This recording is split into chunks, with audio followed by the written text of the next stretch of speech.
السلام عليكم ورحمة الله وبركاته. بسم الله والصلاة والسلام على الحبيب المصطفى سيدنا محمد صلى الله عليه وسلم. تعالوا في الواقعة دي نروح محافظة القليوبية ونشوف اللي حصل بين الأخ وبين أخته، وكل ده كان للأسف بسبب الأب. الأب هنا كان عنده اتنين، إبراهيم وعزة. كان بيفضل قوي إبراهيم عن عزة. إبراهيم هو الكبير، هو الولد، هو السند، هو اللي هيحمل اسمي، وده اللي كان دايما الأب يقوله.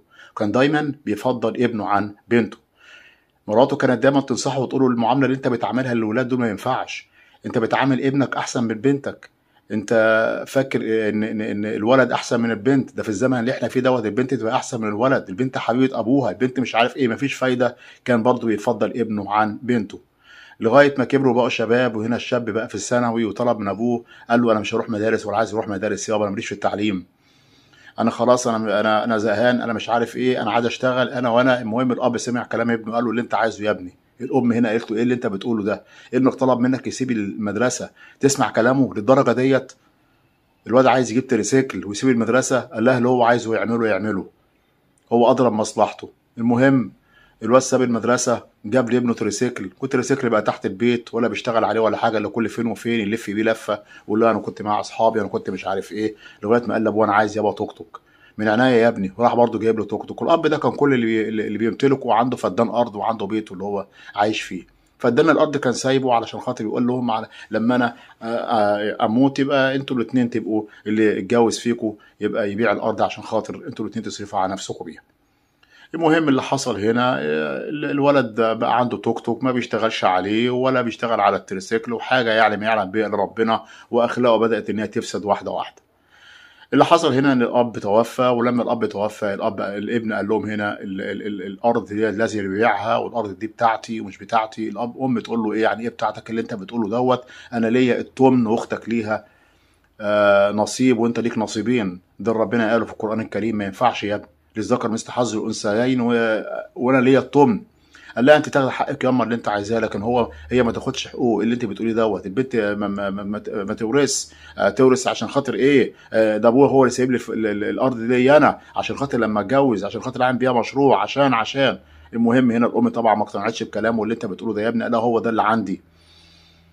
المهم في يوم من الايام الام راحت عند خالتها بتقول، وقبل ما تروح عند اختها يعني، وقبل ما تروح عند اختها قالت له يا ابني بص اقول لك على حاجه، نصيبي خد وانا مش عايزاه، بس ست اختك نصيب. قال لا لا، ولا انت ولا هي، ايه رايك بقى؟ ولا انت كمان هتاخدي الطن. خدت بعضها وراحت عند اختها زياره، وبعدين رجع البيت بيقول له اخته امال فين امك فين؟ قالت له عند خالتي. قال لها طب البسي تعالي انزلي معايا يلا. قالت له ننزل نروح على فين؟ قال لها هنروح عند المحامي عشان خاطر هتتنازلي عن نصيبك في الارض والبيت. قالت له يعني ايه نصيب في الارض وفي البيت؟ اهو انت اللي بتعترف وبتقول اهو. لا طبعا انا مش هروح معاك عند محامي وانا هاخد حقوقي، وما خدتش حقوقي بالذوق هاخدها بالمحاكم. لا طب ماشي حاضر. راح نزل، راح البنزينه جاب بنزين ورجع، وحط على اخته، رمى عليها البنزين وهو في الاوضه، وراح مولع فيها وقفل الاوضه وقفل الشقه، ونزل كمان قفل البيت من تحت باب الحديد، وخد بعضه ومشي بيه التوك توك. هنا على طول شاب الحريق، البنت بدأت تصرخ تصوت، الناس اتلمت، الأجهزة الأمنية جت، الدفاع المدني بدأ إن هم يطفوا في الحريقة. كانت البنت كانت خلصت وراحت وماتت، والأم رجعت لقت بنتها ميتة، وكل ده علشان خاطر إيه؟ علشان خاطر الورث. هنا طبعا الاجهزه الامنيه ما بتسال ايه اللي حصل بتاع، الاهالي قالوا ان احنا شفناه وهو بينزل بيجري بيه التوك توك بتاعه، وهو ده هو اكيد هو اللي عمل كده. تم القبض عليه واعترف بالجريمه بتاعته، وقال اختي كانت عايزه تورث معايا في الارض. ونزل جاب بنزين من البنزينه، وطبعا ده ممنوع ان هو يجيب بنزينه تديله يعني في جيركن بنزين، ده ممنوع يعني.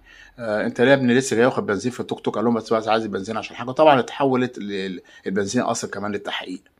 فهنا اتقبض عليه واتحكم عليه الإعدام وتحويله أوراقه إلى فضيلة المفتي. كل ده علشان خاطر إيه؟ الأب من الأول خالص رب ابنه تربية غلط، علمه الأنانية، وكان بيفضله على أخته. ولما الأب مات خلاص افتكر إن ده حاجة، يعني ده كل ده حقوقه، حتى كمان ياكل حق أمه.